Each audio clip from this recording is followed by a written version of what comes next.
Oui, exactement. En fait, le sentiment qui domine quand même depuis hier ici en Ukraine, c'est la joie, le soulagement, car ces Ukrainiens, ils l'attendaient depuis longtemps, cette victoire. Cela faisait donc 8 mois que la ville de Kherson était occupée par les Russes.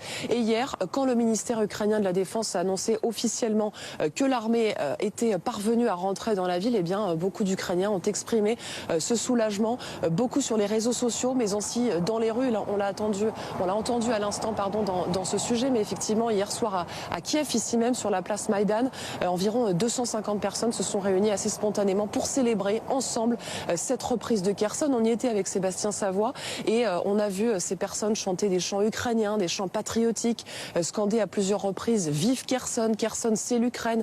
Ces personnes nous ont expliqué également à quel point elles étaient reconnaissantes envers leur armée et à quel point c'était une victoire importante pour l'Ukraine. Mais effectivement, vous le mentionniez à l'instant, derrière cette joie, il y a aussi chez certains un petit peu plus de prudence. On a rencontré par exemple hier cette habitante de Kiev qui a des proches à Kherson qui sont bloqués depuis le début de la guerre.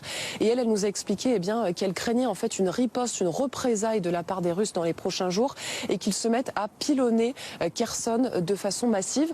C'est effectivement une possibilité. D'ailleurs, un membre du gouvernement ukrainien l'a expliqué hier.